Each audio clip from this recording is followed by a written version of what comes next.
संपर्क टीवी महाप्रभाव 7 मास हेब चेन्नई दादन खटिबा जाई निखोज स्वामी खबर प्रसारण पर निज घर को फेरिले। विगत दिन में खबर प्रसारण कराइतला 7 मास हेब निखोज स्वामी घर को फेरिले। आमे कहूँ ढेंकानाल जिला कंकड़ाहाड़ थाना अधीनस्थ केरचोई पंचायत अंतर्गत माधमुंडा ग्रामर चौबन प्रधान कथा।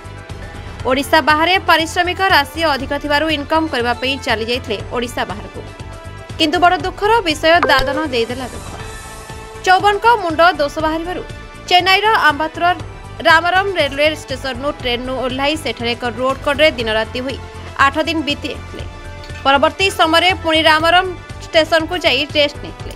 परवर्ती दिन सेठरे एक ऑटो चालक चौबन को पाखक जाई एक घरोई कंपानी चाकरी करने चौबन मध्य राजी होई सेठरे ड्यूटी करते। ड्यूटी भल थिला, किंतु 7 मास दरमा मास शेष दलाल ऑटो चालक संपूर्ण टंका हड़प करथिला। ता सहित चौबन को ड्यूटी शेष होगा पर सेठे समस्त लेबर को ताला मारी घरोई कंपानी मालिक सेठे पड़ाऊ जाउथला। केवल सप्ताह को 300 टंका दि जाउथला निजर पॉकेट खर्च पई।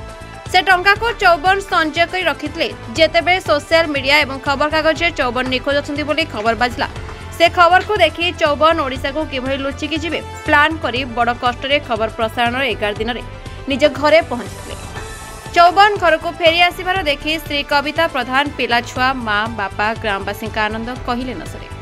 परिवार लोके चौबन को पचारि बुझिथिले कि तमे एते दिन केउ जगह थिल। से गोटी गोटी करी तांको दुख कथा कहितला।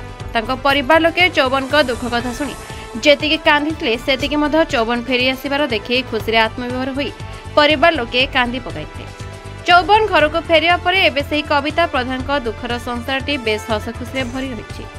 परिशेष में गणमाध्यम भाई माने खबर प्रसारण कर परिवार और ग्रामवासी धन्यवाद जणाइछथि।